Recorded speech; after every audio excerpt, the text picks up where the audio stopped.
ఇంటింటికి తెలుగుదేశం అంటూ ఆ పార్టీ అధిష్టానం పిలిపించింది. కానీ ఇప్పుడు తీరా సొంత గూట్లోనే చిక్కు ముదురుతోంది. Bonda Uma Vijayawada central MLA, senior నేత. నిన్న మొన్నటి వరకు ఆ పార్టీలో పోలిట్ బ్యూరో సభ్యుడు. ఇప్పుడు తెలుగుదేశం పార్టీ మీద తిరుగుబాటు బావుట ఎగరవేస్తున్నారు. టీడీపీ అధిష్టానాన్ని ధిక్కరిస్తున్నారు. టీడీపీ అధిష్టానం తీరునే తీవ్రంగా తప్పుబడుతున్నారు. దీంతో ఇదొక ఆసక్తికర పరిణామంగా మారుతోంది. రాజకీయంగా కీలక ఘట్టంగా చూడాల్సి ఉంటుంది. బోండా ఉమ ఇటీవల ముద్రగడ పద్మనాభం సంస్మరణ సభలో పాల్గొన్నారంటూ ఆ పార్టీ అధిష్టానం నేరుగా హెచ్చరించే ప్రయత్నం చేసింది. నోటీసులు ఇచ్చి వివరణ ఇవ్వాల్సిందే అనే దిశలో అడుగులేసింది. దీని మీద బోండా ఉమ ఘాటుగా స్పందించారు. వైఎస్ఆర్సీపీ నేతలతో వేదికలు పంచుకోవద్దు అని తనకు చెబుతున్నటువంటి నేతలు వాళ్ళెందుకు వేదికలు పంచుకున్నారు అనే తీరున ఇప్పుడు బోండా ఉమ ప్రశ్నిస్తున్నారు. ఇదే ముద్రగడ పద్మనాభ సంస్మరణ సభ రాజమండ్రిలో జరిగినప్పుడు వంగవీటి రాధ, అదేవిధంగా జ్యోతుల నెహ్రూ, తెలుగుదేశం పార్టీ సీనియర్ నేతలు నేరుగా వైఎస్ఆర్సీపీ నేతలతో రాసుకుని పూసుకుని తిరిగినప్పుడు లేని అభ్యంతరం తన విషయంలోనే ఎందుకు వచ్చింది అంటూ బోండా ఉమ నేరుగానే ప్రశ్నిస్తున్నారు. ఆయన సూటిగా అడగకపోయినా గతంలో తారకరత్న మరణించినప్పుడు విజయసాయిరెడ్డి లాంటి వాళ్లతో చంద్రబాబే అత్యంత సన్నిహితంగా మెలిగినటువంటి ఘటనను అనేక మంది గుర్తు చేస్తున్నారు. ఇప్పుడే ఎందుకని తెలుగుదేశం పార్టీ ఇలాంటి ఆంక్షలు పెడుతుంది అనే ప్రశ్నలు రేకెత్తిస్తున్నారు. దాంతో ఇది తెలుగుదేశం పార్టీలో అంతర్గతంగా చాలా పెద్ద స్థాయిలో కుంపటి రాజుకునే దిశలో ఉన్నట్టుగా చెప్పాల్సి ఉంటుంది. నిజానికి ముద్రగడ పద్మనాభం విషయంలో చంద్రబాబుకి చాలా అభ్యంతరాలు ఉన్నాయి.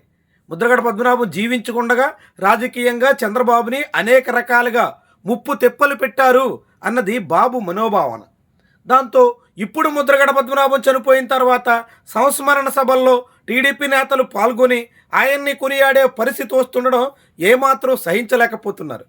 నేరుగా ముద్రగడ పద్మనాభం సంస్మరణ సభలకు వెళ్ళొద్దు, హాజరు కావద్దు అనే ఆంక్షలు పెడితే అది కాపుల్లో కొత్త కలహానికి కారణమవుతుందనేటువంటి అభిప్రాయం టీడీపీ నేతల్లో ఉంది. బోండా ఉమ ముద్రగడ పద్మనాభ సంస్మరణ సభ వేదికగా విజయవాడలో జరిగినటువంటి కార్యక్రమంలో చేసిన కామెంట్స్ని ఆధారంగా తీసుకుని ఇప్పుడు కట్టడి చేసే యోచనకు టీడీపీ నాయకత్వం వచ్చింది. దాన్ని బోండా ఉమ గమనించి తీవ్రంగా తప్పుపట్టే దిశలో పావులు కదుపుతున్నారు. ముద్రగడ పద్మనాభం సంస్మరణ సభలకే వెళ్ళకూడదనుకుంటే, వైఎస్ఆర్సీపీ నేతలతోనే వేదిక పంచుకోకూడదనుకుంటే మరి ఇప్పటి వరకు ఈ ఘటనల నేపథ్యంలోనే ఎందుకు స్పందించలేదు అన్నది బోండా ఉమ ప్రశ్న. ఇలా నిలదీయడంతో టీడీపీ నేతలు ఇప్పుడు గొంతులో పచ్చి వెలక్కాయ పడ్డట్టుగా మారిపోతున్నారు. ఏం సమాధానం ఇవ్వాలి అన్నది కూడా అంతుబట్టని అంశంగా మారుతోంది. దాంతో బోండా ఉమాతో కయ్యం పెంచుకుంటే అది కాపుల్లో కొత్త కాక రాజేసి అనేక సమస్యలకి కారణమవుతుందనేటువంటి తీరున టీడీపీ అధిష్టానం భావిస్తోంది. దాంతో ఆచితూచి అడుగులేయాలనేటువంటి దిశలో ఉంది. అదే సమయంలో బోండా ఉమా కూడా టీడీపీ నాయకత్వాన్ని తీవ్రంగా ఇరకాటోల నెట్టాలి అనే దిశలో పావులు కదుపుతున్నారు. ఆ పార్టీ అధిష్టానం మీద ఒత్తిడి పెంచుతున్నారు. తన డిమాండ్లకు ఆమోదం దక్కకపోతే, తనకు మంత్రి పదవి లాంటి విషయాల్లో సానుకూల స్పందన రాకపోతే తానేం చేయబోతున్నానో సంకేతాలు కూడా ఇచ్చేస్తున్నారు. దీంతో తెలుగుదేశం పార్టీ నాయకత్వానికి ఇప్పుడు కక్కాలేక మెంగాలేక అన్నట్టుగా పరిస్థితి మారింది. ఇప్పటికే అనేక మంది ఎమ్మెల్యేల విషయంలో టీడీపీ నాయకత్వం ఇదే తీరున అబాసు పాలైంది. ప్రతిసారి చంద్రబాబు సీరియస్ అయ్యారు అని పేపర్లో మీడియాలో రాస్తూ ఉంటారు. కానీ ఏం సీరియస్ అయ్యారు, ఏం సాధించారు, ఆ సీరియస్తో ఏం ఒరిగింది అంటే సమాధానమే ఉండదు. ఇప్పుడు మొన్న కొలికిపూడి శ్రీనివాసరావు మాదిరిగానే బోండా ఉమాను కూడా పిలిచి అది నిమ్మల రామనాయుడు, పల్లా శ్రీనివాస్ ఇద్దరు వివరణ తీసుకోవాలి అంటూ టీడీపీ నాయకత్వం చెప్పింది.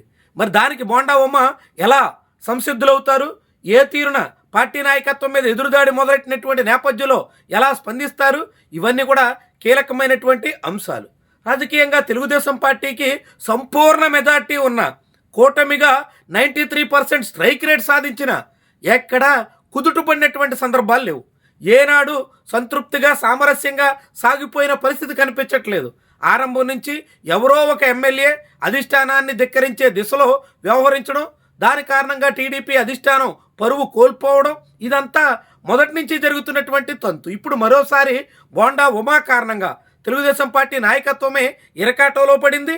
ఆయన్ని అవునంటే ఒక సమస్య, కాదంటే మరో సమస్య అన్నట్టుగా మారుతోంది. దీంతో ఈ వ్యవహారం ఎటు మళ్ళుతుందో, బోండా ఉమా తీరు ఎలా ఉంటుందో అన్నది బెజవాడ రాజకీయాల్లో ఆసక్తికరమైనటువంటి అంశంగా మారుతోంది.